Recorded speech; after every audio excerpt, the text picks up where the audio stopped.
పచ్చిమిర్చి చాలా టేస్ట్ ఉండిద్ది. చింతపండు కొంచెం నానబెట్టేసుకోవాలి. మామిడికాయ శుభ్రంగా కడిగేసుకొని ఇట్లాగా ఈ సైజు ముక్కలుగా కట్ చేసి పెట్టుకోవాలండి. ఈ పులుసులో ఈ ముక్కలు ఉడికినప్పుడు అండి చాలా టేస్ట్ ఉండిద్ది. ఏ విధంగా తయారు చేసుకోవాలో చూసేద్దామా మరి. ముందుగా స్టవ్ వెలిగించుకొని ప్యాన్ పెట్టేసుకోవాలి. అందులోనికి ఒక 3 టేబుల్ స్పూన్ల దాకా ఆయిల్ వేసుకోవాలి. ఆయిల్ వేడెక్కింది, కొద్దిగా మెంతులు వేసుకోవాలి.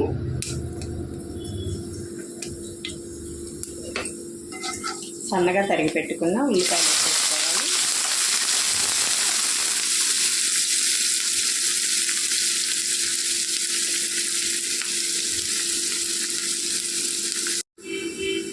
ఇలా కట్ చేసి పెట్టుకున్న మిర్చి కూడా వేసేసుకొని వేయించుకోవాలి.